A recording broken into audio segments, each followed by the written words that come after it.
புருஷன் ஸ்திரீயின் மீது அதிகாரம் செலுத்தலாமா?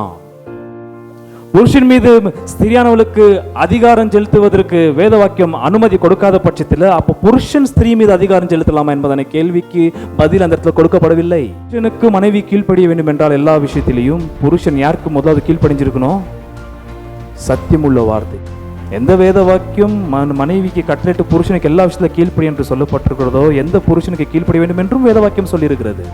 பெற்றோர்களே, தகப்பன்மார்களே, பிள்ளைகளை கண்ட்ரோல கொண்டு வருவது உங்களுடைய வேலை. வேலையில் இருக்கிற விசுவாசிகள் ஊழியக்காரனை பார்ப்பதற்கு முந்தி ஊழியக்காரனுடைய பிள்ளைகள் ஊழியக்காரனை பார்த்திருக்க வேண்டும். வீட்டில் குழந்தைகளை கண்ட்ரோல் பண்ற ஊழியம், ஆண்டு கொள்கிற ஊழியம், கீழ்ப்படிய பண்ற ஊழியம் தகப்பன்மார்களே உங்களுடையது. எதற்காக குழந்தைகளை கண்ட்ரோல் பண்ணி அப்பா அம்மா பிரயாசப்படணும்? ஊழியர் முக்கியமாக கண்காணி. எதற்காக இப்படி குழந்தைகளை கீழ்ப்படி பண்ணுறதுக்கான மீனிங் என்ன?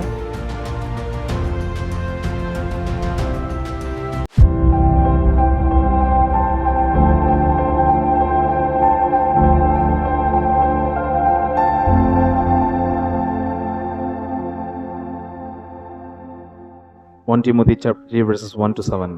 ಸಭಾ ಅಧ್ಯಕ್ಷನ ಉದ್ಯೋಗವನ್ನು ಪಡ್ಕೊಳ್ಳಬೇಕೆಂದಿರುವನು ಒಳ್ಳೆ ಕೆಲಸವನ್ನು ಅಪೇಕ್ಷಿಸುವನಾಗಿದ್ದಾನೆ ಎಂಬ ಮಾತು ನಂಬತಕ್ಕದಾಗಿದೆ. ಸಭಾಧ್ಯಕ್ಷನು ದೋಷಾರೋಪಣೆ ಇಲ್ಲದವನು, ಏಕಪತ್ನಿಯುಳ್ಳವನು, ಮದ್ಯಾಸಕ್ತಿ ಇಲ್ಲದವನು, ಜಿತೇಂದ್ರಿಯನು, ಮಾನಸನು, ಅತಿಥಿ ಸತ್ಕಾರ ಮಾಡುವವನು, ಬೋಧಿಸುವುದರಲ್ಲಿ ಪ್ರವೀಣನೂ ಆಗಿರಬೇಕು. ಅವನು ಕುಡಿದು ಜಗಳವಾಡುವವನು, ಒಡೆದಾಡುವವನು ಆಗಿರಬಾರದು. ಸಾತ್ವಿಕನು, ಕುತರ್ಕ ಮಾಡದವನು, ದ್ರವ್ಯಾಶೆ ಇಲ್ಲದವನು ಆಗಿರಬೇಕು. ಪೂರ್ಣ ಗೌರವದಿಂದ ತನ್ನ ಮಕ್ಕಳನ್ನು ಅಧೀನದಲ್ಲಿಟ್ಟುಕೊಂಡು ಸ್ವಂತ ಮನೆಯವರನ್ನು ಚೆನ್ನಾಗಿ ಆಳುವವನಾಗಿರಬೇಕು. ಸ್ವಂತ ಮನೆಯವರನ್ನು ಆಳುವುದಕ್ಕೆ ತಿಳಿಯದವನು ದೇವರ ಸಭೆಯನ್ನು ಹೇಗೆ ಪರಾಂಬರಿಸುವನು? ಅವನು ಹೊಸದಾಗಿ ಸಭೆಯಲ್ಲಿ ಸೇರಿದವನಾಗಿರಬಾರದು. ಅಂಥವನಾದರೆ ಒಪ್ಪಿಕೊಂಡು ಸೈತಾನಿಗೆ ಪ್ರಾಪ್ತವಾದ ಶಿಕ್ಷಾವಿಧಿಗೆ ಒಳಗಾದನು. ಇದಲ್ಲದೆ ಅವನು ಹೊರಗನವರಿಂದ ಒಳ್ಳೆಯನೆನಿಸಿಕೊಂಡಿರಬೇಕು. ಇಲ್ಲದಿದ್ದರೆ ನಿಂದೆಗೆ ಗುರಿಯಾಗುವನು ಮತ್ತು ಸೈತಾನನ ಹುರುಳಿನೊಳಗೆ ಸಿಕ್ಕಿಬಿದ್ದಾನು. It is a trustworthy statement. If any man aspires to the office of overseer, it is a fine work he desires to do. An overseer then must be above reproach, the husband of one wife, temperate, prudent, respectable, hospitable, able to teach, not addicted to wine or pugnacious, but gentle, peaceable, free from the love of money. He must be one who manages his own household well, keeping his children under control with all dignity. But if a man does not know how to manage his own household, how will he take care of the church of God? And not a new convert, so that he will not become conceited and fall into the condemnation incurred by the devil. And he must have a good reputation with those outside the church, so that he will not fall into reproach and the snare of the devil. கண்காணி விரும்புகிறவன் நல்ல வேலையை விரும்புகிறான். இது உண்மையான வார்த்தை. ஆகையால் கண்காணியானவன் குற்றஞ்சாடப்படாதவனும் ஒரே மனைவியை உடைய புருஷனும் ஜாக்கிரதை உள்ளவனும் தெளிந்த புத்தி உள்ளவனும் யோக்கியதை உள்ளவனும் அந்நியரை உபசரிக்கிறவனும் போதக சமர்த்தனுமாய் இருக்க வேண்டும். அவன் மதுபான பிரியனும் அடிக்கிறவனும் இழிவான ஆதாயத்தை இச்சிக்கிறவனுமாயிராமல் பொறுமை உள்ளவனும் சண்டை பண்ணாதவனும் பண ஆசை இல்லாதவனுமாய் இருந்து தன் சொந்த குடும்பத்தை நன்றாய் நடத்துகிறவனும் தன் பிள்ளைகளை சகல நல்லொழுக்கமுள்ளவர்களாக கீழ்ப்படிய பண்ணுகிறவனுமாய் இருக்க வேண்டும். ஒருவன் தன் சொந்த குடும்பத்தை நடத்த அறியாதிருந்தால் தேவனுடைய சபையை எப்படி விசாரிப்பான்? அவன் இருமாப்படைந்து பிசாசு அடைந்த ஆக்கினியிலே விழாதபடிக்கு நூதன சீசனாய் இருக்கக்கூடாது. அவன் நிந்தனையிலும் பிசாசின் கண்ணியிலும் விழாதபடிக்கு புறம்பானவர்களால் நற்சாட்சி பெற்றவனுமாய் இருக்க வேண்டும். God of the Bible from the beginning has only one proposition concerning matrimony. திருமணத்து குறித்து வேதாகமத்தின் தேவனுக்கு ஒரே ஒரு சிந்தை தான் உண்டு. என்னது? ஒரே புருஷனுக்கு ஒரே ஸ்திரீதான், ஒரே புருஷனுக்கு ஒரே மனைவி என்பது ஆதியிலிருந்தே தேவன் புருஷனை குறித்து எண்ணம் கொண்டிருக்கிறார். 2ஆம் அதிகாரம் வசனம் 13 உதாரணத்துக்கு நான் வாசிக்கிறேன். 2:13 எண்ணத்தினாலனில் முதலாவது ஆதாம் உருவாக்கப்பட்டான், பின்பு ஏவாள் உருவாக்கப்பட்டாள். ஒரே ஆதாமுக்கு ஒரே ஏவாள் உண்டாக்கப்பட்டதான ஒரு வசனம் 2ஆம் அதிகார வசனம் 13 சொல்லப்பட்டிருக்கிறது. இது கர்த்தருடைய மனதில் இருக்கிற சிந்தை. இது தேவன் எப்போதும் மாற்ற மாட்டார், தன்னை மாற்றிக்கொள்ள மாட்டார். ஒருவன் அநேக ஸ்திரீகளை ஆகட்டும், ஒருவன் அநேக புருஷர்களை திருமணம் பண்ணுகிற விஷயத்தில் தேவன் ஏற்றுக்கொள்வதில்லை. இது ஆதியிலிருந்தே கர்த்தர் தன்னுடைய இருதயத்தில் வைத்திருக்கிற பெரிய சிந்தை. இது மகாராச ரகசியம் என்று அப்போஸ்தலனாகிய பவுல் எபேசியர் 5ஆம் அதிகாரத்தில் சொல்லியிருக்கிறார். ஆகையால் கண்காணியானவன், ஊழியம் செய்கிறவன், ஊழியக்காரன் தனக்கு ஒரே ஒரு ஸ்திரியை உடைய புருஷனாக சபைக்கு காண்பிப்பதிலே ரொம்ப ஜாக்கிரதையா இருக்க வேண்டும். எந்த ஒரே ஒரு ஸ்திரியை கர்த்தர் கண்காணிப்பு கொடுத்திருக்கிறாரோ அந்த கண்காணி தேவனால் அருளப்பட்ட அந்த ஒரே ஒரு ஸ்திரீ தன்னை ஆண்டு கொள்ள கூடாது என்று அதே 2ஆம் அதிகார வசனம் 12 சொல்லப்பட்டிருக்கிறது. 2ஆம் அதிகார வசனம் 12.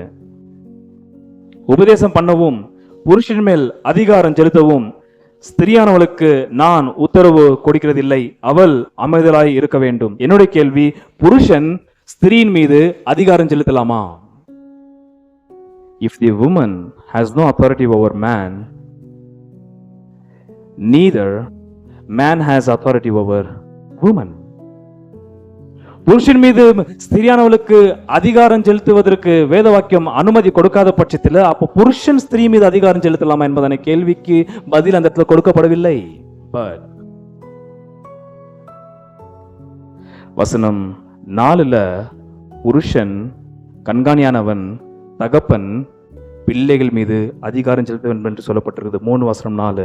தன் சொந்த குடும்பத்தை நன்றாய் நடத்துகிறவனும் தன் பிள்ளைகளை சகல நல்லொழுக்கம் உள்ளவர்களாக கீழ்ப்படிய பண்ணுகிறவனுமாய் இருக்க வேண்டும் என்று சொல்லப்பட்டிருக்கிறது. யாரு கண்காணியானவன்? யாரு தகப்பன்? ஊழியத்திற்காக முன்னுக்கு வந்தவன் பிள்ளைகளை கண்ட்ரோல் பண்ண வேண்டும் என்று சொல்லப்பட்டிருக்கிறத தவிர மனைவியை கண்ட்ரோல் பண்ண வேண்டும் என்றும் சொல்லப்படவில்லை. அதே நேரத்தில் 2ஆம் அதிகாரம் 12 மனைவியானவள் புருஷன் மீது அதிகாரம் செலுத்த வேண்டும் என்றும் சொல்லவில்லை. ஸ்திரீயானவள், எக்ஸ்கியூஸ் மீ. அப்ப ஸ்திரீயானவள் புருஷன் மீது அதிகாரம் செலுத்தக்கூடாது என்று வேத வாக்கியம் சொன்னதுனால புருஷன் ஸ்திரீ மேல் அதிகாரம் செலுத்தலாமா? அதற்கும் வேதத்தில் அனுமதி கொடுத்ததாக இங்கு சொல்லப்படவில்லை. அப்ப யாருதான் மனைவியை ஆண்டு கொள்ள வேண்டும்? மனைவியையும் புருஷனையும் ஆண்டு கொள்ள வேண்டியது சத்தியமுள்ள வார்த்தை. சத்தியமுள்ள வார்த்தையை கடைபிடிக்கிற புருஷனுடைய வார்த்தையை மனைவி கேட்க வேண்டும்.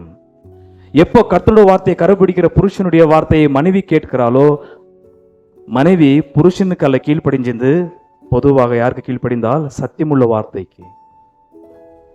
அப்ப புருஷனுக்கு மனைவி கீழ்ப்படிய வேண்டும் என்றால் எல்லா விஷயத்திலையும் புருஷன் யாருக்கு முதலாவது கீழ்ப்படிஞ்சிருக்கணும்? சத்தியமுள்ள வார்த்தைக்கு. புருஷன் சத்தியமுள்ள வார்த்தைக்கு கீழ்ப்படியாம பாவ வாழ்க்கையை வாழ்ந்திருந்தால் அதே பாவ வாழ்க்கையை மனைவியை கூப்பிட்டு அந்த பாவ செயலை நடத்துவதற்கு முயற்சி செய்தால் அங்கீகரிக்க முடியாது. மனைவி அதை ஏற்றுக்கொள்ள முடியாது. நானும் கூடியிருந்தால நீயோ கூடி என்று சொல்ல முடியாது. நான் சண்டை போடுறதுனால நீ ரோட்ல வந்து சண்டை போடு என்று சொல்ல முடியாது. யாரு? புருஷன். அதனால மனைவி புருஷனை ஆண்டு கொள்ளக்கூடாது என்று வேத வாக்கியம் சொன்னது போலவே புருஷனும் மனைவி மேல ஆளுகை செலுத்த முடியாது. உலக ரீதியாக எந்த புருஷனுக்கு மனைவி எல்லா விஷயத்திலும் கீழ்ப்படிய வேண்டும்? எந்த புருஷன் கிறிஸ்துவின் வார்த்தையை கடைபிடிச்சு நடக்கிறாரோ அந்த புருஷனுக்கு மனைவி எல்லா விஷயத்திலும் கீழ்ப்படிய வேண்டும். ஏனென்றால் அந்த மனைவி புருஷனுக்கு கீழ்ப்படுவது நிமித்தமாக சத்தியமுள்ள வார்த்தைக்கு கீழ்ப்படுகிறார். அதனால புருஷன் மனைவியை மேற்கொள்ள வேண்டும். மனைவிதான் புருஷனுக்கு எல்லா விஷயத்திலும் கீழ்ப்படிய வேண்டும் என்று யாராவது போதித்தால் எப்படியாப்பட்ட புருஷனுக்கு என்பதான கேள்வி வருகிறது. குடியார புருஷனுக்கு எல்லாமே கீழ்ப்படிய முடியாது. விவசாய செய்கிற புருஷனுக்கு எல்லாமே கீழ்ப்படிய முடியாது. சண்டை போற புருஷனுக்கு எல்லாமே கீழ்ப்படிய முடியாது. திருடுற புருஷனுக்கு எல்லாத்துலயும் கீழ்ப்படிய முடியாது. அந்த மாதிரி புருஷன் அடி கீழ்ப்படிய முடியும். எந்த புருஷனுக்கு கீழ்ப்படிய வேண்டும் மனைவி? எந்த புருஷன் கிறிஸ்துவுடைய வசனத்தை கடைபிடிக்கிறானோ அந்த புருஷனுக்கு மனைவி என்ன பண்றாங்க? கீழ்ப்படுகிறாங்க. என்றால் மனைவி புருஷனை பார்க்கும்போது வசனத்துக்கு கீழ்ப்படிய விடால் புருஷன் சொல்ற வார்த்தையை மனைவி கீழ்ப்படியும் பொழுது புருஷனுக்கு அல்ல, மனைவி ஆக்சுவலா கீழ்ப்படுகிறது சத்தியமுள்ள வார்த்தைக்கு. ஆகையால் புருஷன் மனைவி ஆண்டு கொள்றதோ உலக ரீதியாக மனைவி புருஷனை ஆண்டு கொள்வதோ வேத வாக்கியம் அனுமதி கொடுப்பது கிடையாது. மனைவி புருஷன் அடிக்கக்கூடாது என்று வேத வாக்கியம் சொன்னால் புருஷனும் மனைவி அடிக்கக்கூடாது. அப்ப மனைவி எவ்வளவு புருஷன் மனைவி எவ்வளவு போட்டு பெருட்டி எடுக்கலாம், எனக்கா மனைவி கீழே கண்ட்ரோல் இருக்கணும் என்பதான எண்ணத்துல போட்டு மிரிச்சிடலாம். மனைவி எதை செய்யக்கூடாது. இது வேத வாக்கிய போதிக்கிறது ஊழியக்காரன் தப்பா போதிச்சுட்டு இருக்காரு. அது மோசமான உபதேசம். அது எந்த வேத வாக்கியம் மனைவிக்கு கட்டளையிட்டு புருஷனுக்கு எல்லா விஷயத்துல கீழ்ப்படி என்று சொல்லப்பட்டிருக்கிறதோ எந்த புருஷனுக்கு கீழ்ப்படிய வேண்டும் என்றும் வேத வாக்கியம் சொல்லியிருக்கிறது. கிறிஸ்துவ போல் நடந்து கொள்ளுகிற எல்லா புருஷனுக்கும் சபை கிறிஸ்துவுக்கு கீழ்ப்படியது போல சபையும் மனைவியும் புருஷனுக்கு கீழ்ப்படியணும். எந்த புருஷனுக்கு? கிறிஸ்துவ போல இருக்கிற புருஷனுக்கு.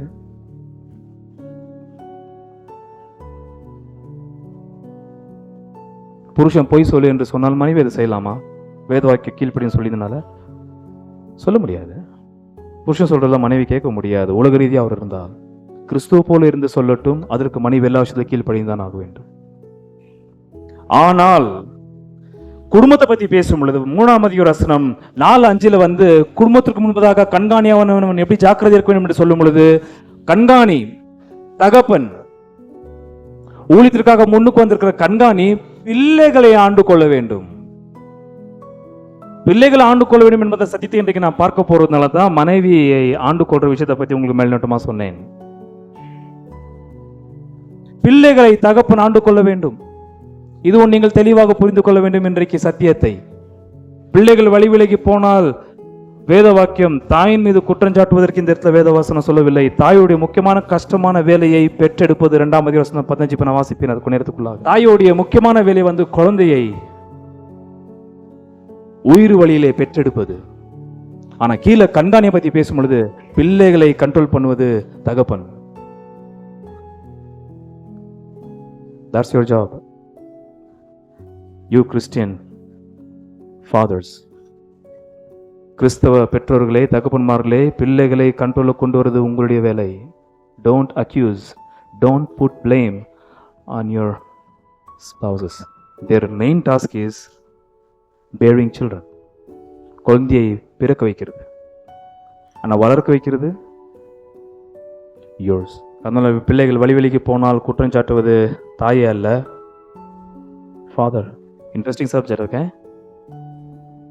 3ஆம் வசனம் 4:5 தன் சொந்த குடும்பத்தை நன்றாய் நடத்துகிறவனும், சொந்த குடும்பத்தை நன்றாய் நடத்துகிற தாய் என்று சொல்லவில்லை.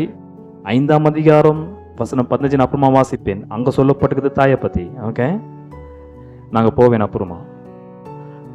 தன் சொந்த குடும்பத்தை நன்றாய் நடத்துகிறவனும் தன் பிள்ளைகளை, மனைவியை சொல்லப்படலங்க, யாரை? தன் பிள்ளைகளை நல்லொழுக்கம் உள்ளவர்களாக கீழ்ப்படிய பண்ணுகிறவனுமாய் இருக்க வேண்டும். He must be one who manages his own household well, keeping his children under what? Control.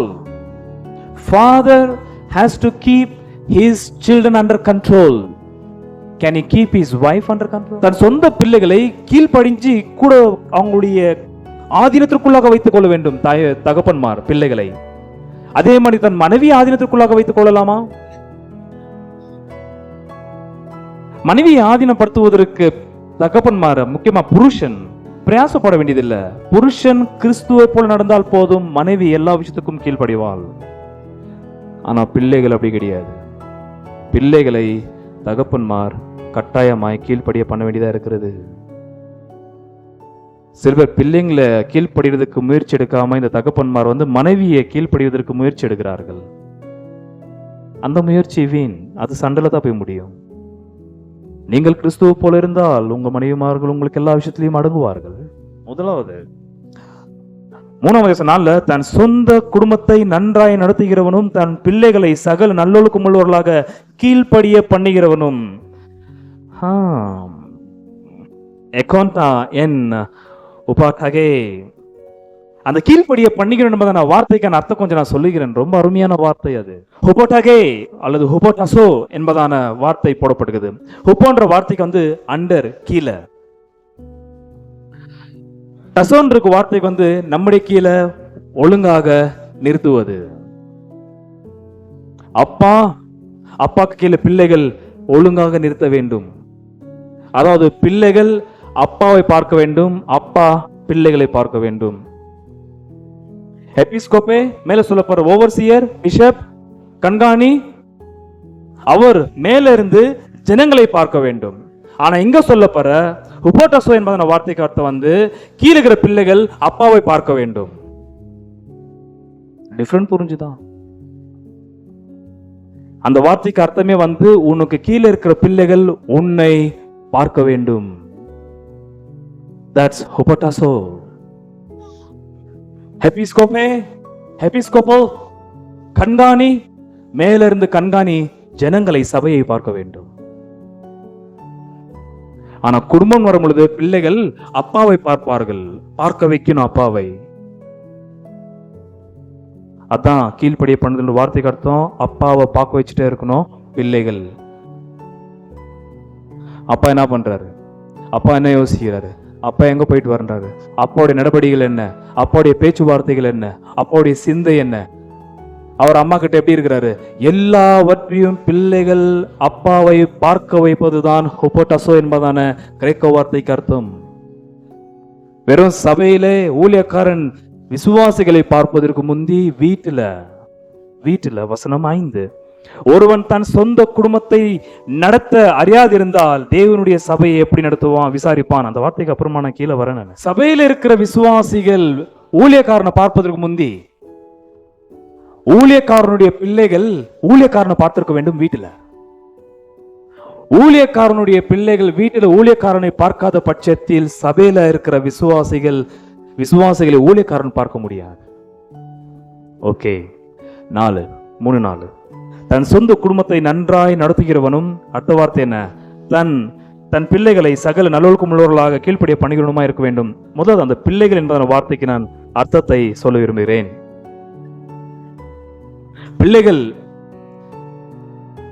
பிள்ளைகளை கீழ்ப்படிய பண்ண வேண்டும், மனைவியை அல்ல. அங்க மனைவியை சொல்லப்படவில்லை. Okay, children. அது ஃபர்ஸ்ட் நீங்க வேறு பிடிச்சு புரிஞ்சுக்கணும். எப்பவுமே வேதவசனம் எது சொல்லி நான் அதை ஹைலைட் பண்ணி காண்பிப்பேன். ஏன்னா அதுதான் தப்பா பேச வாய்ப்பு உண்டு. அங்க சொல்லப்பட்டிருது பிள்ளைகளை கீழ்ப்படிய பண்ண வேண்டும். அது கட்டாயமா நீங்க செஞ்சுதான். ஏன்னா பிள்ளைகள் கீழ்ப்படிய மாட்டார்கள். தகப்பனுடைய முக்கியமான வேலையை அவர் வேலைக்கு சம்பாதிப்பதை பார்க்கிலும் அவருடைய முக்கியமான வேலை தனக்கு தேவன் கொடுத்த ஆண் ஆகட்டும் பெண் பிள்ளைகளாகட்டும் கீழ்ப்படிய பண்ணணும். அது என்னன்ற அர்த்தம் உங்களுக்கு கீழே போகும் பொழுது புரியும். இங்க சொல்லப்படுற பிள்ளைகள் என்று சொன்ன உடனே ஏதோ வாலிபர்கள் என்று நினைச்சுக்க கூடாது. ஓகே, அது ரொம்ப டூ லேட். அது அங்க பிள்ளைகள் சொல்றது வேற. அது நான் சொல்றேன். டெக்னா என்பதான கிரீக் வேர்டுக்கு குழந்தைகள். வாலிபர்களை பத்தி சொல்லப்பில்லை. வாலிபர்களை பத்தி 5ஆம் அதிகாரத்தை சொல்லுது. நான் அப்புறமா வாசிக்கிறது உங்களுக்கு வாசிக்கும் போது புரியும். இப்போ 2 வாட்டி வாசிக்க வேண்டியதில்லை, நேரம் இல்லாதனால. இங்கே சொல்லப்படுற டெக்னா என்பதான வார்த்தைக்கு அர்த்தம் குழந்தைகள், வளருகிற குழந்தைகள். சரீரத்தில் ஒரு அளவுக்கு வளர்ந்து முடிஞ்ச பிள்ளைகளை பத்தி பேசவில்லை. அவர்கள் வாலிபர்கள், இளைஞர்கள், அவங்க ஹைட்டு முடிஞ்சிடும். இங்க சொல்லப்படுற பிள்ளைகள் வளருகிற குழந்தைகள். டெக்னா என்பதான வார்த்தைக்கு அர்த்தம் 2ஆம் அதிகாரம் 15 சொல்லப்படுது. கவனிங்கள், 2:15.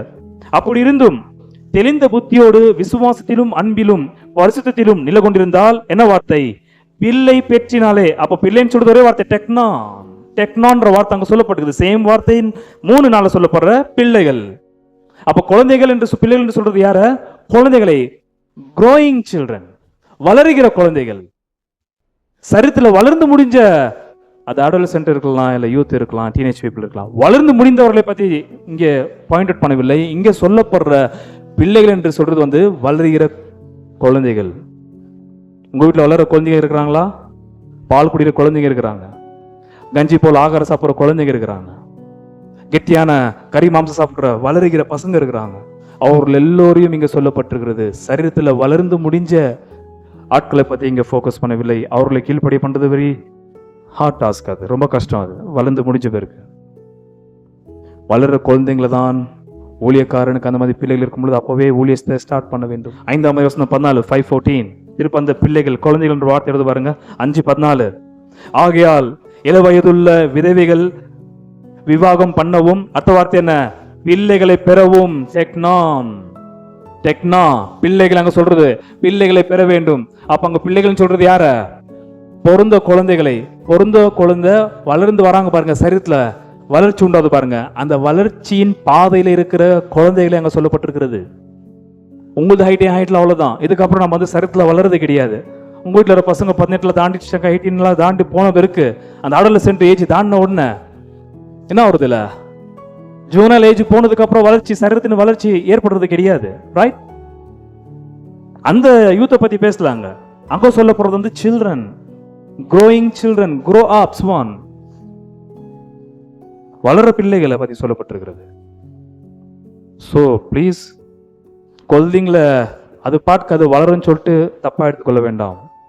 மினிஸ்ட்ரி அங்கதான் ஆரம்பிக்கப்படுது. முக்கியமாக கண்காணியுடையது பெத்தவங்களுடையது. விசுவாசம் உள்ள விசுவாசிகளாகிய தகப்பன்மார்களே உங்களுடைய ஊழியமே குழந்தைகள் ரொம்ப சின்னதாக இருக்கும்போது ஆரம்பிக்கப்படுது. ஃபாதர்ஸ், உங்களுது கஷ்டப்பட்டு உயிரை கொடுத்து பெத்த எடுக்கிறது அவங்க இருக்கிறாங்க. 2:15 பெத்தம் எடுத்துட்டு அவங்கள உடல் ரீதியிலே பார்ப்பது அவங்க வேலையும் கொடுத்துட்டு அந்த பசங்க கொஞ்சம் கோணலான வழியில போனவொன்னே குற்றம் சாட்டக்கூடாது மனைவியை. வேத வாக்கியம் முழு பொறுப்பு யார் மேல போடுது? புருஷன் மீது. வாய் எதுக்காக? 2ஆம் அதிகாரம் 11, 12, 13. ஸ்திரீயானவள் எல்லாவற்றிலும் அடக்கமுடையவளாய் இருந்து அமைதலோடு கற்றுக்கொள்ள கடவள். உபதேசம் பண்ணவும் புருஷன் மேல் அதிகாரம் செலுத்தவும் ஸ்திரீயானவளுக்கு நான் உத்தரவு கொடுக்கிறதில்லை. அவள் அமைதலாய் இருக்க வேண்டும். என்னத்தினாலெனில் முதலாவது ஆதாம் உருவாக்கப்பட்டான், பின்பு ஏவாள் உருவாக்கப்பட்டாள். 14. மேலும் ஆதாம் வஞ்சிக்கப்படவில்லை. யார் வஞ்சிக்கப்பட்டது? ஸ்திரீயானவளே வஞ்சிக்கப்பட்டு மீறுதலுக்குட்பட்டாள். புருஷன் மனைவியும் முக்கியமா பெறுகிற பிள்ளைகளுக்கும் முழு பொறுப்புள்ளவன். வஞ்சிக்கப்பட்டது ஏவாளா இருந்தாலும் 5ஆம் அதிகாரம் ரோமர்ல ஆதாம் பாவம் செய்து ஒட்டுமொத்த மனுகுலத்தையும் மரணத்திற்குள் போட்டான் என்று சொல்லப்பட்டிருக்கிறது. பொறுப்பு அவன் மேல தான் போய் விழுது. குழந்தைகளை கண்ட்ரோல் பண்ற ஊழியம், ஆண்டு கொள்கிற ஊழியம், கீழ்ப்படிய பண்ற ஊழியம் தகவன்மார்களே உங்களுடையது. அது பெண் குழந்தையா இருந்தாலும் சரி, ஆண் குழந்தையா இருந்தாலும் சரி. பசங்க கீழ்ப்படியாம போன பட்சத்திலே கடைசியில உங்க மனைவிமார்கள் நீங்கள் குற்றம் சொல்லுவது unacceptable.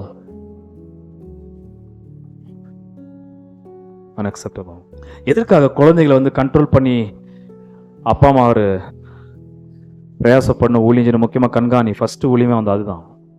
அந்த கண்காணி செய்யறத பார்த்து எல்லா அப்பா அம்மார்களும் அது செய்ய வேண்டியதா இருக்கிறது. எதற்காக இப்படி குழந்தைகளை கீழ்ப்படி பண்ணுன்றதுக்கான மீனிங் என்ன? குழந்தைகளை கீழ்ப்படிச்சு குழந்தைகளை ஆண்டு கொள்ளாத, எப்படி கீழ்ப்படுதுன்றது கீழே கடைசியில சொல்றேன். குழந்தைகளை கீழ்ப்படுத்தி அவர்களை ஆண்டு கொள்ள முடியாத ஒரு ஊழியக்காரனுக்கு வசனம் 5 நிறைவேற்ற முடியாது. 3:5 ஒருவன் தன் சொந்த குடும்பத்தை நடத்த அறியாதிருந்தால் தேவனுடைய சபையை எப்படி விசாரிப்பான்? எப்படி விசாரிப்பான்ற வார்த்தையில நான் அடுத்த வாரம் உங்களுக்கு சொல்லுவேன். குடும்பம் யாருக்கு ஒப்பிட்டு பேசப்பட்டிருக்கிறது? கர்த்தருடைய திருச்சபைக்கு. தேவனுடைய சபை. அங்க எப்பெல்லாம் தேவன் வருகிறாரோ அந்த தேவனுடைய சபையை குடும்பத்துக்கு ஒப்பிட்டு பேசப்பட்டிருக்கிறது. எப்பெல்லாம் கிறிஸ்து வருகிறாரோ சபையை மனைவிக்கு ஒப்பிட்டு பேசப்பட்டிருக்கிறது. கிறிஸ்துவின் திருச்சபை என்று சொல்லும் பொழுது மனைவிமார்களேன்னு சொல்லிட்டு சபையை ஒப்பிட்டு பேசுவாரு. கிறிஸ்துவ புருஷனுக்கு ஒப்பிட்டு பேசுவாரு. அது வேற நிருபங்கள் நாம் பார்க்கிறோம். அதை பத்தி நான் போகவில்லை. ஆனால் தேவனுடைய சபை என்று சொல்லும் பொழுது, பிதாவாகிய தேவனுடைய சபை என்று சொல்லும் பொழுது அந்த சபை குடும்பத்திற்கு ஒப்பிடப்பட்டிருக்கிறது. அதனால ஒரு ஊழியக்காரன் தன்னுடைய குடும்பத்தை, தங்களுடைய பசங்களை ஆண்டு கொண்டு பயத்துல அவருடைய ஆதீனத்துல வைக்க முடியாதவன் கர்த்தருடைய குடும்பமாகிய திருச்சபையை வசனத்தை கொடுத்து தெய்வ பயத்தில் நடத்த வாய்ப்பில்லை. ஒரு எக்ஸாம்பிள் தருகிறேன். நம்முடைய மாம்சிகமான குடும்பத்தை தேவன், பிதாவாகிய தேவனுடைய திருச்சபையை நம்முடைய குடும்பத்திற்கு தான் கோரிலேட் பண்ணி சொல்லப்பட்டிருக்கிறது. 5ஆம் அதிகாரம் 1-2 நான் அப்பயே வாசிப்பேன் என்று சொன்னேன், இப்பொழுது வாசிக்கிறேன். 5ஆம் அதிகாரம் 1-2 முதிர் வயது உள்ளவனை கடிந்து கொள்ளாமல் அவனை என்னவாக பாவிச்சு பண்ணோம்? தகப்பனை போலவும். பாலிய புருஷரை, அங்க பாருங்க, பாலிய யூத்ஃபுல், ரைட்? இங்கிலீஷ் எப்படி வருது? Do not sharply rebuke an older man, but rather appeal to him as a father, to the younger men as brothers. அங்க சொல்ல போற younger men யாரு? நியோஸ் என்பதன வார்த்தைக்கு அர்த்தம் சரீரத்தில் வளர்ந்து முடிஞ்சவங்க, டீனேஜ் பீப்புள், யங்ஸ்டர்ஸ். ஆனா டெக்னான் சொல்றது பிள்ளைகள், வளர்ற குழந்தைகள். வாசிக்கிறேன். முதிர் வயது உள்ளவனை கடிந்து கொள்ளாமல் அவனை தகப்பனை போலவும், பாலிய புருஷரை சகோதரரை போலவும், முதிர் வயதுள்ள ஸ்திரீகளை தாய்களை போலவும், பாலிய ஸ்திரீகளை எல்லா கற்புடன் சகோதரிகளை போலவும் பாவித்து புத்தி சொல்லு. அண்டர்ஸ்டாண்ட்? கர்த்தருடைய திருச்சபையில் இருக்கிற men, women, older people எல்லாரும் நம்ம குடும்பத்தில் கம்பேர் பண்ணிக்கன்னு சொல்லப்படுது. ஒன்னு தவிர, what is it? One is missing. Wife. அதனால்தான் வைஃப் இஸ் வெரி யூனிக். அங்க மனைவின்ற வார்த்தை வரல. மனைவி கிட்ட நடக்கிறது போல நீங்க யாருக்கிட்டையும் நடத்தக்கூடாது. அப்பா அம்மாவை நடத்துறது போல சபையில் இருக்கிற மூப்பொருளை நடத்துங்கள். சகோதரி நடத்துறது போல உங்க சொந்த குடும்பத்துல கூட பிறந்த சகோதரி நடத்துறது போல சபையில் இருக்கிற சகோதரி நடத்துங்கள். கூட பிறந்த சகோதரி நடத்துறது போல சபையில் இருக்கிற சகோதரி நடத்துங்கள். ஆனா மனைவி போல யார்ட்டையும் நடந்து கொள்ள முடியும். Centrally different. அது வேற மண்டலம். சோ கர்த்தருடைய திருச்சபை நம்முடைய குடும்பத்திற்கு ஒப்பிட்டு பேசப்பட்டிருக்கிறது. இப்பொழுது 3ஆம் அதிகாரம் வசனம் 4க்கும் 3க்கும் இருக்கிற கனெக்ஷன் நான் சீக்கிரமா சொல்லி முடிக்கிறேன். ஓகே, என்னதான் நான் பின்னாடி சொன்னாலும் எனக்கு அங்க இருக்கிற ஒரு நெருக்கமா இருக்கிற சம்பந்தப்பட்டிருக்கிற காரியத்தை தான் நான் சொல்லுவது ரொம்ப முக்கியம். ஏன்னா அங்கதான் சத்தியமுள்ள ஆவியானவர் நமக்கு பெரிய ஒரு வெளிப்பாடு வைத்திருக்கிறார். இங்க நல்லா கவனிக்கணும். ஓகே, 4, தன் சொந்த குடும்பத்தை நன்றாய் நடத்துகிறவனும் தன் பிள்ளைகளை சகல நல்லொழுக்கமுள்ளவர்களாக கீழ்ப்படிய பண்ணுகிறவனுமாய் இருக்க வேண்டும். ஒருவன் தன் சொந்த குடும்பத்தை நடத்த அறியாதிருந்தால் தேவனுடைய சபையை எப்படி விசாரிப்பான்? வசனம் 5 நான் அடுத்த வாரம் மேலிடமா சொல்லி முடிப்பேன். வசனம் 4 மாத்திரம் இன்றைக்கு சொல்லி 4க்கும் 3க்கும் வசனம் 2க்கும் இருக்கிற அருமையான சம்பந்தத்தை நான் உங்களுக்கு எடுத்து காண்பிக்கிறேன். இது நீங்கள் எப்போது வசந்த தியானிக்கும் போது அப்படிதான் தியானிக்க வேண்டும். புரிஞ்சுதுங்களா? ஆல்ரைட். 4, தன் சொந்த குடும்பத்தை நன்றாய் நடத்துகிறவன். அந்த நடத்துகின்ற வார்த்தையை முதலாவது நான் உங்களுக்கு சொல்ல விரும்புகிறேன். ப்ரோஸ்டெமி என்பதான வார்த்தையின் அர்த்தம் தன் சொந்த குடும்பத்தை நன்றாய் நடத்துகிறவன். அந்த குடும்பம் என்று சொன்ன பேருக்கு வர்றது யாரு? பிள்ளைகள். மனைவியை பத்தி அவர் அங்க பேசல, ஹைலைட் பண்ணி காட்டல. ஒய்ஃபை பத்தி சொல்லல. ஏன் ஒய்ஃபை பத்தி சொல்லல? தேவனுடைய திருச்சபையில் யாருக்கிறது? அம்மாமார்கள், அப்பாமார்கள், சகோதரிகள், சகோதரர்கள். ஆனா யாரும் ஒப்பிட்டு பேசல. ஒய்ஃப். நன்றாய் நடத்துகிறவன் என்பதான வார்த்தை அந்த இடத்துல போடப்பட்டிருக்கிறது. என்ன இந்த நன்றாய் நடத்துகிறவன்? அங்க சொல்லப்படுற அந்த டேர்ம் வந்து அப்ப இருக்கிற அந்த மிலிட்டரி டேர்ம். அது ஆக்சுவலி ஆர்மியில் இருக்கிறவங்களுக்கு நன்றாக தெரியும், நம்மளுக்கு அவ்வளோ தெரியாது, பார்த்தது இல்லை. அப்போ இருக்கிற ரேங்க் அதிகாரிகள், மேல் அதிகாரியுடைய கீழே இருக்கிற 100க்கு அதிபதி, 1000க்கு அதிபதி, அந்த மாதிரி ஆட்கள் இருக்கு பாருங்க, லீடர்ஸ். அந்த வார்த்தை அங்கே சொல்லப்பட்டிருக்குது. அங்கே சொல்லப்பட்டிருக்கிற அந்த குடும்பத்தை நன்றாய் நடத்துகிறவன், அந்த அருமையான தமிழ் வார்த்தை தான் அது. ப்ரோஎஸ்டெமி என்பதான வார்த்தை. ப்ரோஎஸ்டெமி, ப்ரோ எஸ்டெமி 2 வார்த்தைகள் இணையப்பட்டு காம்பவுண்ட் வேர்டாக சொல்லப்பட்டிருக்கிறது. 2 வார்த்தைகள் இணைந்த ஒரு வார்த்தை அது. ஓகே, ஸோ ப்ரோஎஸ்டெமி என்பதான வார்த்தைக்கு அர்த்தம் வந்து மிலிட்டரி டேர்ம். அது அதிகாரி முன்னாடி இருப்பாரு, ரேங்க்ல உயர்ந்த அதிகாரி முன்னாடி இருப்பாரு. அந்த அதிகாரிக்கீழாக கொடுக்கப்பட்ட மற்ற போர் சேவர்கள் எல்லோரும் அவருக்கு கீழே இருப்பாங்க. ஸோ லைன்ல நிப்பாட்டி இருப்பாங்க. அந்த அதிகாரியை தாண்டி அவங்க கீழே இருக்கிற கீழே அதிகாரிகள் முன்னாடி வர வாய்ப்பில்லை. அவங்க நிற்கும் போது அந்தந்த அதிகாரத்திற்கு சம்பந்தப்பட்ட ஸ்தானத்துல தான் அவர்கள் நிற்பார்கள். அதே போலதான் இங்க சொல்லப்பட்ட அந்த வார்த்தைக்கு அர்த்தம். ப்ரோன்ற வார்த்தை வந்து ஃபோர், முன்னாடி. அந்த முன்னாடின்ற வார்த்தை ப்ரோ எஸ்டெமின்ற வார்த்தை சொல்லப்பட்டிருக்குது. ப்ரோ எஸ்டெமி ஆர்டரா லைன்ல நிக்கிறது. முன்னாடி அப்பா நிக்கிறாரு, கண்காணி நிக்கிறாரு. ஆர்டர் நிக்கிறது யாரு? பிள்ளைகள். இவருடைய ஆர்டர்ல, இவருடைய கமாண்ட்ல பிள்ளைகள் லைனாக அவருடைய கண்ட்ரோல்ல நிக்கிறாங்க.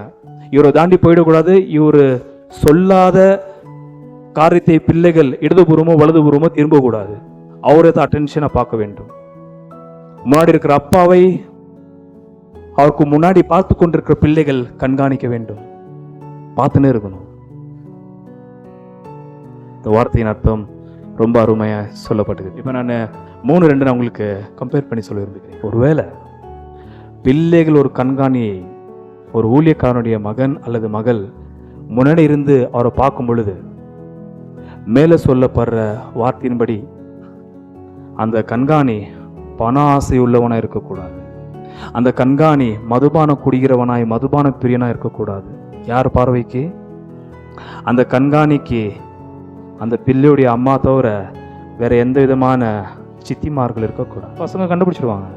ப்ளீஸ், பசங்க கண்ணில் படாத அளவுக்கு நீங்க இருக்கணும். பசங்க கண்ணில் பட்டுச்சுனாக்கா அன்னைக்கு நீங்க செத்துடணும். Very good. அது ஒரு நிபந்தனை. இப்போ யாருன்னா உங்களுக்கு இருந்துச்சுன்னா அப்படி பண்ணிடுங்க. ஒரே மனைவியுடைய, ஒரே ஸ்திரீவுடைய புருஷனை இருக்க வேண்டும் கண்காணி. அதே போலதான் விசுவாசிகள் இருக்க வேண்டும்.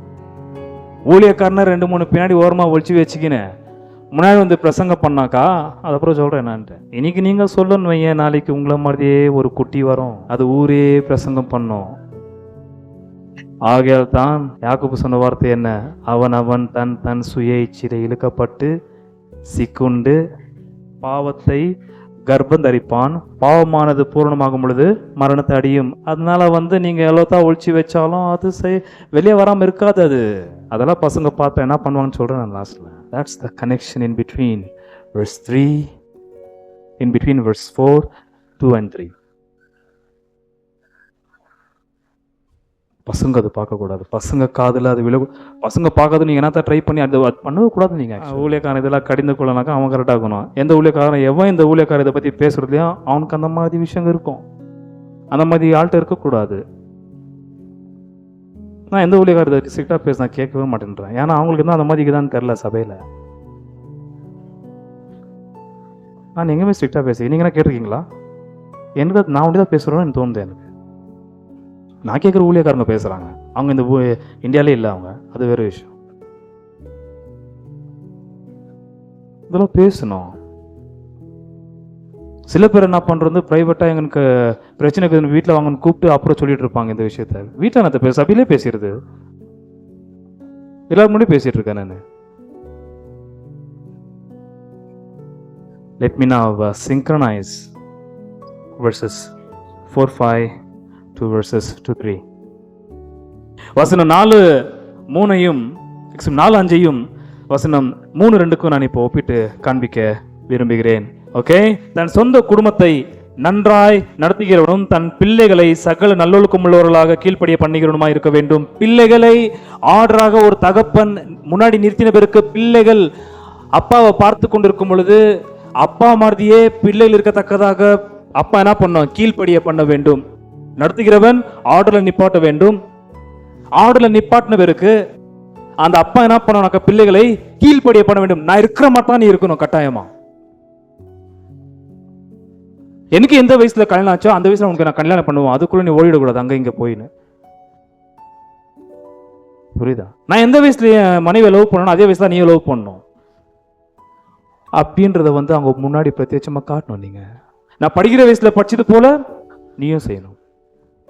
நான் வேலை செய்யற நேரத்தில் வேலை செய்யறது போல நீயும் செய்யணும். நான் வேதத்தை வாசிக்கிறது போல நீ செய்யணும். நான் ஜபிக்கிறது போல நீ செய்யணும். நான் காலை எழும்பி கர்த்தருடைய சமூகத்தை போறது போல நீ செய்யணும். நான் பண்றது எல்லாமே நீ பண்ண வேண்டும். அந்த நிலையில ஊழியக்காரன் ஃபர்ஸ்ட் பசங்களை ஆர்டரா நிப்பாட்டி பார்க்க வச்சு கீழ்ப்படி பண்ண. என்ன பாரு கீழ்ப்படி, என்ன பாரு நீ கீழ்ப்படி. அந்த வார்த்தையின் அர்த்தம், ஒருவேளை பசங்க ஊழியக்காரனாகிய தகப்பனை ஒத்து பார்க்கும்போது வசனம் 3 நிறைவேறிச்சுன்னா என்ன பண்றது? 3, அவன் மதுபான பிரியனும். ஒருவேளை ஊழியக்காரன் ஒரு மதுபான குடிகாரனா இருந்தா என்ன பண்ணுவாங்க?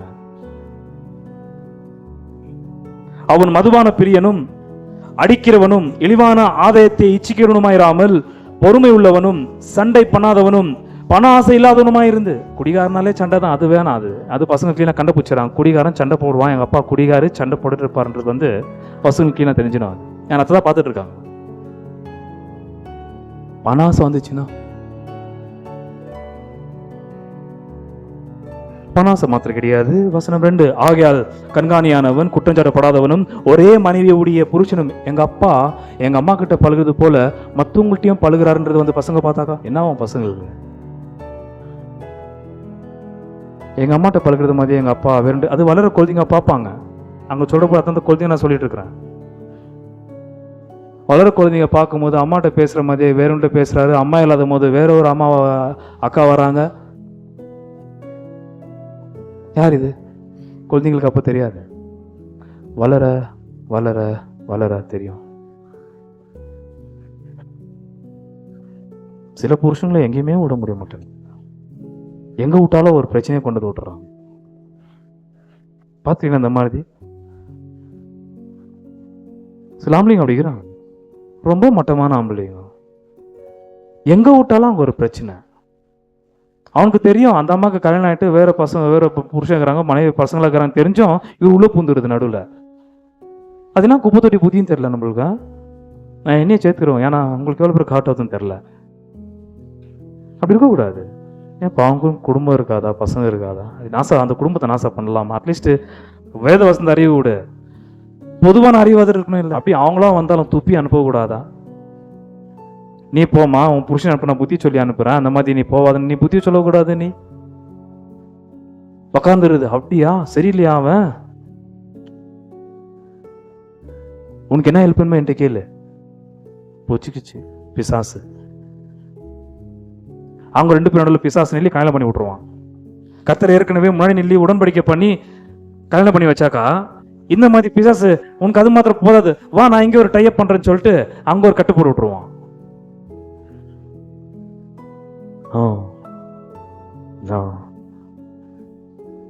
ஆகியதான் கண்காணியான தகப்பன் ஃபர்ஸ்ட் அவங்க பசங்களை வந்து மேல சொல்லப்படுற ஆபத்தான வழியில இல்லை என்பது பசங்களுக்கு காண்பிக்க வேண்டியதா இருக்கிறது. நீயே வழி தப்பி போற, நான் அப்படிங்கிறேனா? நீயே குடிகாரனா வர பையனை நான் குடிச்சிருக்குது பார்த்துருக்கியா நீ? பசங்க அதை பார்க்கணும். நீயே ஸ்மோக் பண்ற, நான் எப்ப நான் பண்ணியிருக்கேனா? அது நீயே பான் போட்டுங்கிற, உங்க அப்பா பண்ணியதை பார்த்துருக்கியா நீ? உங்க அம்மா பண்ணியதை பார்த்துருக்கியா நீ? ஏன் திருடுற? நான் அப்பா அம்மா திருடுறது நீ பார்த்துருக்கியா? டாஸ்க். பசங்களை ஆர்டரை நிப்பாட்டுன்னு மாத்திரம் பசங்களை உங்களை பார்க்க வச்சு அவங்க பார்க்கும்போது உங்களை போல கீழ்ப்படிய பண்ண வேண்டியது உங்களுடைய வேலையா இருக்கிறது. இல்லை அப்பாவுக்கு பண ஆசையோ குடிபோதையோ அல்லது அம்மாவை தவிர வேறு விதமான தொடர்பு இருப்பதை பார்த்துட்டாங்க, ஒன்று அவங்க கிளீனாக கண்டுபிடிப்பாங்க. அதை மாத்திரம் நான் சொல்லி முடிக்கிறேன். ஓகே, 6ஆம் அதிகாரம் வசனம் 10. பண ஆசை எல்லா தீமைக்கும் என்னவா இருக்கிறது? வேற இருக்கிறது. அங்க சொல்லப்படுது பாருங்க, ஊழியக்காரன் என்னவா இருக்கக்கூடாது? பண ஆசை இருக்கக்கூடாது. ஆனா பசங்க எங்க அப்பாவுக்கு பண ஆசை இருக்கிறது பார்த்துட்டாங்கன்னா அவங்க இன்னொன்னு பார்ப்பாங்க, உங்கள்கிட்ட கிளீனா பார்த்து கண்டுபிடிச்சிருவாங்க பசங்க. என்ன தெரியுமா அது? கீழே பாருங்க, பண ஆசை எல்லா தீமைக்கும் வேற இருக்கிறது. சிலர் அதை இச்சித்து எதை விட்டு போனார்கள்? விசுவாசத்தை விட்டு வலுவி அநேக வேதனைகளாலே தங்களை உருவ குத்தி கொண்டிருக்கிறார்கள். அவங்க பையனுக்கு நல்லா தெரியும், எங்க அப்பா ஊழியக்காரன்றது பயங்கரமான போகஸ், அது ஃபேக். அது எங்க அப்பா உண்மையாக ஒரு ஊழியக்காரன் கிடையாது. அது விசுவாசிங்க கண்டுபிடிக்கிறாங்களோ இல்லையா? யார் கண்டுபிடிக்கிறது? அப்பா பயங்கர பணாசை பிடிச்சாங்க. ஏன் தெரியுமா? 2 விஷயம் சொல்றேன். 1வது, பணாசகிற அப்பா 3:5 சொல்லப்பட்ட வார்த்தை, குடும்பத்தை நடத்தாதவன் தேவனுடைய சபையை விசாரிக்க மாட்டான். அப்போ குடும்பத்தை நடத்துறது மாதிரி எப்படி நடத்தணும்? சபையை விசுவாசிகளை சபையை நடத்த வேண்டும். உன் பையனுக்கு மாத்திரம் நீ கோடிக்கணக்கான பணத்தை போட்டு வெளியூர்ல படிக்க வச்சுனா யாரையும் படிக்க வைக்கணும்?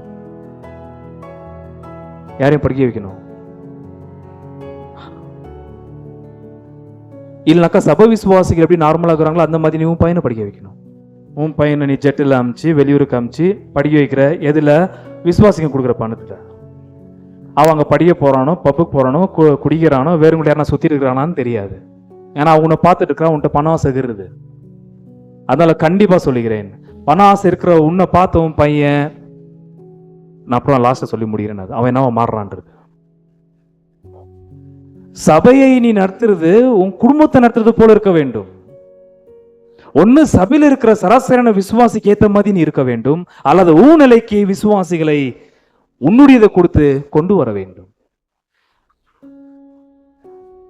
சில விசுவாசிகளுக்கு பள்ளிக்கூடத்துக்கு போறதுக்கே வழி இல்லாத விசுவாசிகள் சபையில் இருக்கும் பொழுது நீ உன் பசங்களை வந்து வெளியூர்ல கொண்டு போய் படிக்க வைக்கிறனாக்கா கண்டிப்பா நீ பண ஆசை பிடிச்சவன் தான். அது அவனுக்கு கண்டிப்பா தெரியும். அது அதனால தான் பண ஆசை பிடிச்ச ஊழியக்காரனுடைய பசங்க விசுவாசத்தனமா இருப்பார்கள். பசங்களை படிக்கவே எப்படி இருக்கணும்?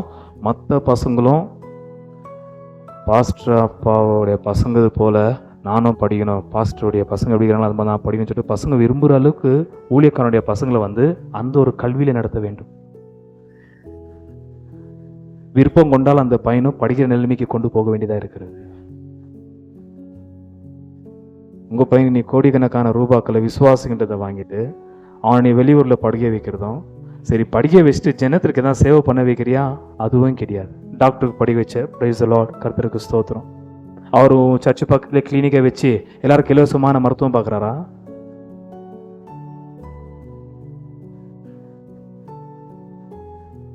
எந்த அர்த்தத்தில் நீ கோடிக்கணக்கான பணத்தை வந்து சூளையாடி பசங்களை வந்து கல்வி கொடுக்குறேன்னு சொல்லிட்டு அவங்கள ரொம்ப பெருசா விசுவாசிங்க இல்லாத இடத்துல போயிட்டு அவனுக்கு கல்வியை கொடுத்து அவனை வேற லெவலில் நீ கொண்டு போகும்போதே தெரில, உன்கிட்ட பயங்கரமான பண ஆசைக்குது, அந்த பண ஆசை பிடிச்ச உன்னுடைய பையன் அதை பார்த்துருக்குறான்றது அவன் நல்லா தெரியும். எங்கள் அப்பாவுக்கும் எங்கள் அப்பா கையாளுற சத்தியத்திற்கும் சம்பந்தமே இல்லை. அவர் சத்தியத்தை விட்டு விசுவாசத்தை விட்டு வலிவு போன ஒரு மனுஷன் என்று உன் பையன் கரெக்டாக கண்டுபிடிக்குவான். அவன் உன்கிட்ட பண ஆசை இருந்தா. இது ஒரு பிரச்சனை.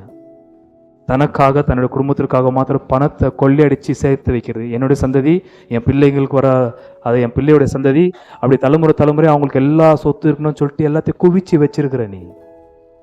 அதுக்கும் என் கர்த்தருடைய திருச்சபைக்கு சம்பந்தமே இல்லாது.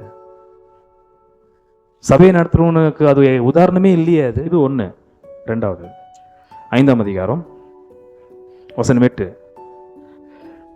ஒருவன் தன் சொந்த ஜனங்களையும் விசேஷமாக தன் வீட்டாரையும் விசாரியாமற் போனால் அவன் விசுவாசத்தை மறுதலித்தவனும் அவிசுவாசியிலும் என்னவா இருக்கிறான்.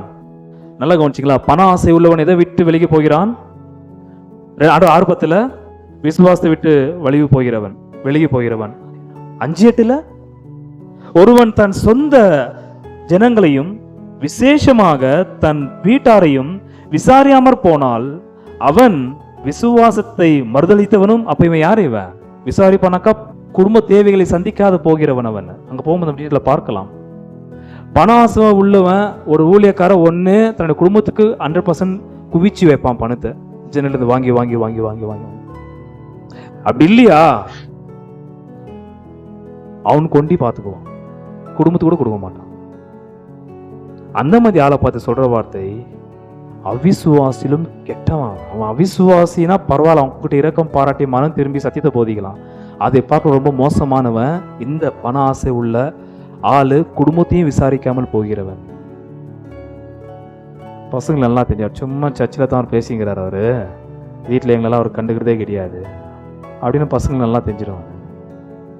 இல்லை நான் இந்த மாதிரி கெட்டு குட்டிச்சு வர்றதுக்கு காரணமே எங்கள் அப்பா என்னை வச்ச வசதியாக வச்சுருந்தா காரணம் சொல்லிட்டு அவன் படுக்கையில் சொல்லுவான். அப்போது பணத்தை கொடுத்து கொடுத்து கொடுத்து கொடுத்து கொடுத்து என்னையும் விசுவாசிகளை ஒரு லெவலாக வச்சு பார்க்காம என்னை மாத்திரம் உயர்த்தி மேடலை வச்சு தூக்கி தூக்கி வச்சு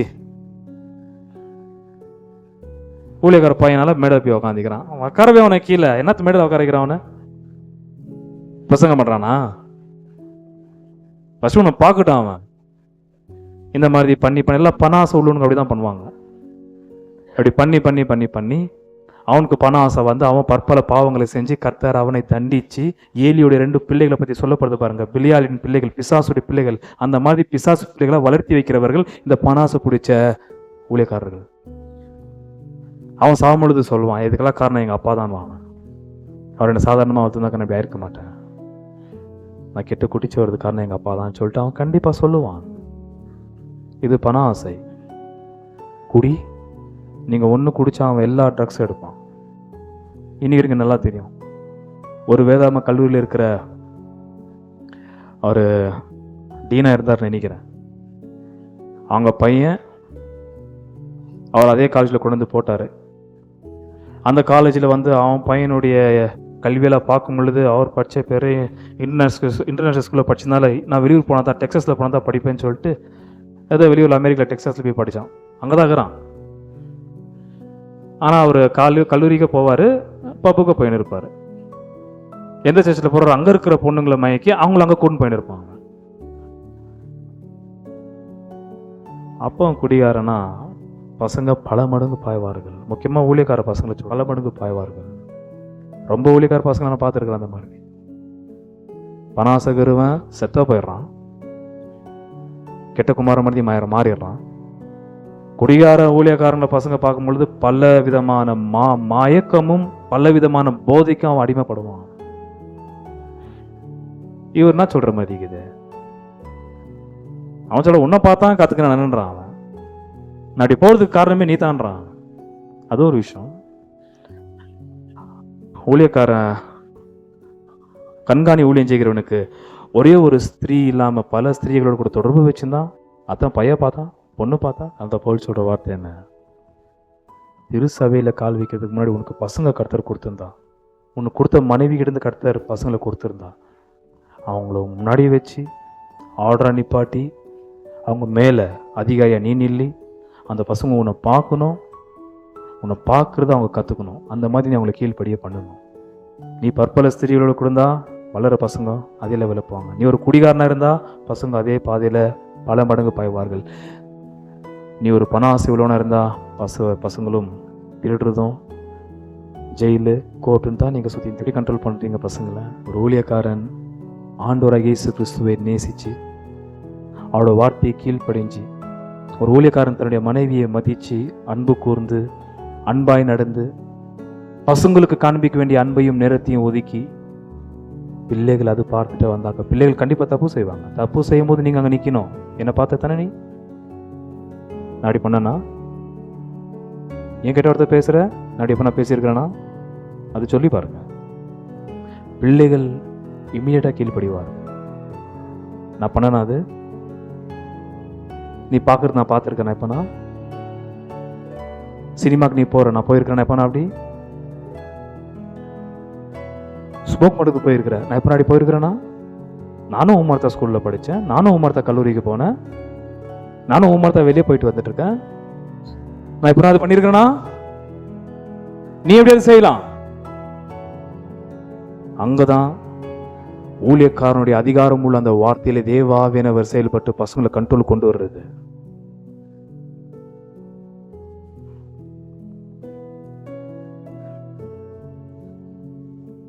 கீழே போகலாம். திருசபை எப்படி விசாரிப்பான்? எனக்கு ரொம்ப நேரம் ஆயிடாது. எனக்கு இன்னைக்கு உங்களுக்கு இவ்வளோ போதை நினைக்கிறேன். இது உங்களுக்கு ஒரு அட்மோனிஷன், உங்களுக்கு ஒரு சீர்திருத்தலுக்கு எதுவான வார்த்தை. நம்ம எல்லோருக்கும் ஒரு பெரிய சீர்திருத்தலான வார்த்தை இது. நம்முடைய குழந்தைகள், வளர்ற குழந்தைகள் நம்மை பார்க்கும்போது ஆண்டவராகிய இயேசு கிறிஸ்துவை நேசித்து அவருக்கு பயந்து நடக்கிறவர்களாக, கர்த்தருடைய வார்த்தையை கடைபிடிக்கிறவர்களாக, கடைபிடிச்சது தான் சபையில போதிக்கிறவர்களாக பிள்ளைகள் பார்க்க வேண்டும். ஊழியக்காரனை பார்க்கும்போது உங்கள் பசங்களை தான் பார்க்கணும். பசங்க வளர்றாங்கன்றது மாற்ற நினச்சி நீங்கள் அப்படியே விட வேண்டாம். வளர்கிற டைமில் தான் பிள்ளைகளை உங்கள் மீது கண்களை வச்சுட்டே இருக்கணும். எங்கள் அப்பா என் மனைவியை நேசிக்கிறது போல எனக்கும் அந்த மாதிரி உண்மையான புருஷனாக இருக்க நான் விரும்புகிறேன். எங்கள் அப்பாவுக்கு ஆண்டவர் கொடுத்த என்னோடய தாய் போல எனக்கும் ஒரு வாழ்க்கை துணையை கிடைக்க வேண்டும் என்று நான் விரும்புகிறேன். நான் எங்கள் அப்பா போலவே இருக்க விரும்புகிறேன். அப்பா அம்மா எப்படி வச்சிருக்கிறா அதே போல அந்த மாதிரி நீங்கள் உங்கள் மனைவி ஒரே மனைவி நீங்கள் வச்சுக்கின்னு பசங்களை அப்படி நடத்துறதை பார்த்தா தான் நீங்கள் பசங்க தப்பு 100 முறை செஞ்சாலும் நீங்கள் சொல்லும் போது சீர்திருத்திக்குவாங்க. தப்பு தான். ஏன்னா இவர் அப்படி இல்லை, இவருக்கு பிறந்தவன் அப்படி இருக்கலாமா? அவர் ஆண்டவருக்கு பயந்து சொல்கிற வார்த்தை. அவர் அப்படி இல்லையே, அவராலே அப்படி இருக்க முடியும் போது நான் ஏன் அப்படி இருக்கக்கூடாது? அங்கே தேவாவியானவர் செயல்படுவார். அதான் முதல் ஊழியமே பசங்க கிட்ட செய்ய வேண்டியதாக இருக்கிறது. கண்காணியானவன். பசங்க ஃபஸ்ட்டு என் அப்பா கிட்ட இருக்கிறது என் அம்மா மாத்திரம் தான் பார்க்கணும். ரெண்டாவது, எங்கள் அப்பாவுக்கு எந்த விதமான மதுபான பழக்கம், எந்த விதமான குடிப்பழக்கம், எந்த விதமான போதை பழக்கம், எந்த விதமான வழிவிலகி போகிற பழக்கம் எங்கள் அப்பா கிட்ட இல்லை. அவர் வேலை ஆனோடனே எங்களை தான் நேசித்து எங்களை தான் பேசுவார் எங்கள் அப்பா. ரெண்டாவது, எங்கள் அப்பா பண ஆசையை பார்க்கலும் அவர் அதிகமாக நேசிந்து என் அம்மாவையும் அவர் அதிகமாக நேசிந்து என்னையும். ஏனென்றால் அவர் கர்த்தருக்கு ரொம்ப பயந்தார். கர்த்தர் கொடுத்த சம்பாதித்தை வச்சு அவர் எங்களை ரொம்ப அருமையாக நடத்தி வந்தார். எல்லா பசங்க பார்த்துட்டு வரணும். அப்போதான் திமோத்திக்கு போல் சொன்னது போலவே, now you followed my teaching, purpose, faith, patience, kindness, long suffering, such as happened to me at Antioch, Iconium, at Lystra. What persecutions I endured, out of them all the Lord rescued me. Evil men and impostors will proceed from bad to worse, deceiving and being deceived. You, Timothy, however, continue the things that you have learned and become convinced of, knowing from whom you have learned them, that from childhood you have known the sacred writings, which are able to give you the wisdom that leads to salvation through faith, which is in Christ Jesus. திமோத்திக்கு 3ஆம் அதிகாரத்தை 16 நான் சொல்லியிருந்தேன். 2 தீமோத்தி 3ல் உனக்கு சிறு வயதிலிருந்து கற்றுக் கொடுத்தவளை ஞாபகப்படுத்திக்கோ தீமோத்தி. அடுத்தோட நான் சொல்லுவேன், தீமோத்தியை பார்த்து இவரு சொன்ன வார்த்தை என்ன? என் உத்தம குமாரனாகிய தீமோத்தியை 1:2 அவரை டெக்னான் தான் கூப்பிடுறாரு. ரொம்ப விஷயங்கள் இருக்குதுங்க. நான் ஒருவாட்டி போட்டு சொல்லி குழப்ப விரும்பவில்லை. அடுத்த வாரம் அதை ஒதுக்கி வச்சிருக்கிறேன். அவங்க அம்மாவையும் அவங்க பாட்டியம்மா ஞாபகப்படுத்தாரு தீமோத்திக்கு. நீ அம்மா பார்த்தா தானே, அப்பா தான் இருந்துட்டாரு. ஆனால் அப்பாவுக்கு உண்மையாக ஒரே புருஷனோட கூட வாழ்ந்து அம்மாவை நீ பார்த்துன்னு வந்தா தானே தீமோத்தி? அவங்க உனக்கு சத்தியத்தை போதிக்கிறதுக்கு முன்னாடி அந்த சத்தியப்படி அவங்க வாழ்ந்தது நீ பார்த்துருக்கிறாய். ஊழியக்காரர் எப்படி இருக்கணும்? ஊழியக்கார பண ஆசை பிடிச்சவனோ, மற்ற எல்லா மயக்கமுள்ள மதும்பானத்தை எடுக்கிறவனோ, வேற ஸ்திரீங்களோட கூட உறவு வைக்கணுமா இருந்தா அவனை ஸ்டேஜில் ஏற்றவே கூடாது. நான் சும்மா லாஸ்ட்டில் உட்கார வைக்கணும், சபையில் மேடையில் ஏறாது. அப்படி ஹல்லேலூயா. சுஜாக்கிரதையாக இருக்கணும். பிள்ளைகளை வளர்க்கிற விஷயத்தில் ரொம்ப ஜாக்கிரதையாக இருக்கணும். நீங்கள் மற்றவங்க பசங்க எல்லாம் வளர்த்துட்டிங்கன்னா கர்த்தர் உங்களை நம்பி விசுவாசம் இருந்தாலும் சரி, கர்த்தர் உங்களை நம்பி அநேக பிள்ளைகளை உங்கள்கிட்ட அனுப்புவார். அவங்கள பார்த்து நீ வாழ அப்படின்னு. தேவ சித்தம் நிறைவேற என்னையும் ஒப்படைக்கிறே. தேவ சத்தம் என்னுள்ளம் பலமாக தோனிக்குதே. தேவ சித்தம் நிறைவேற என்னையும் ஒப்படைக்கிறேன்.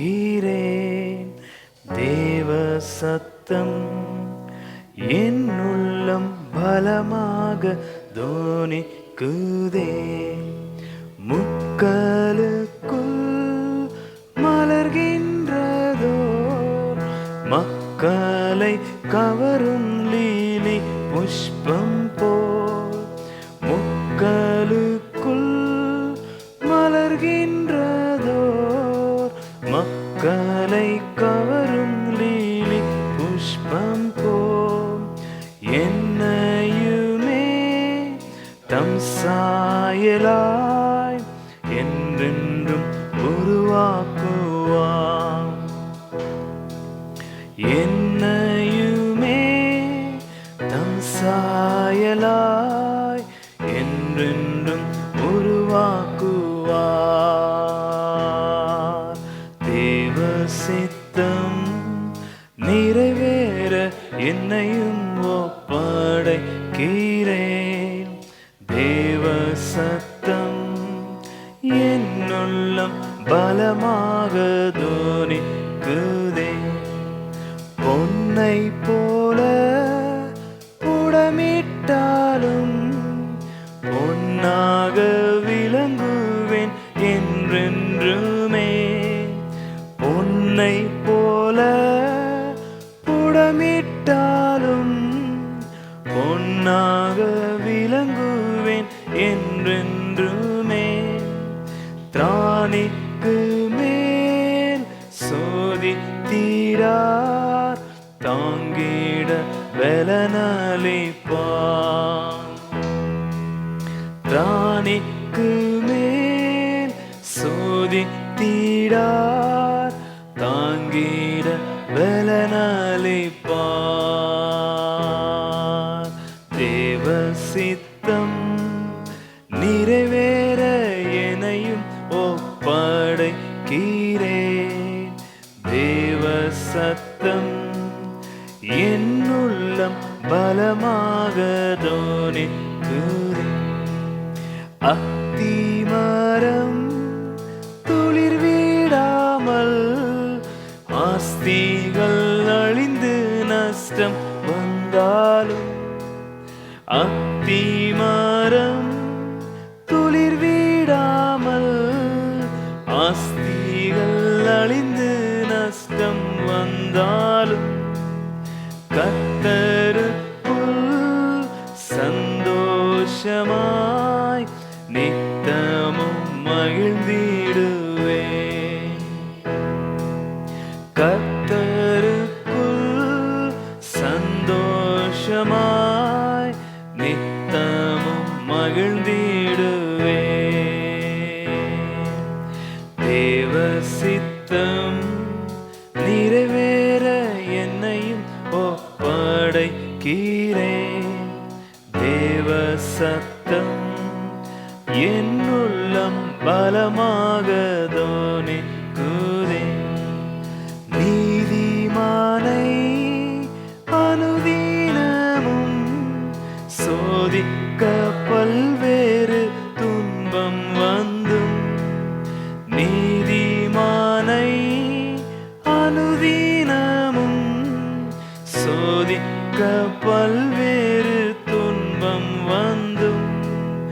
கர்த்தர் அன்பை விட்டு நீங்கா சுத்தனா நிலைத்திருப்பே. ஹல்லேலூயா.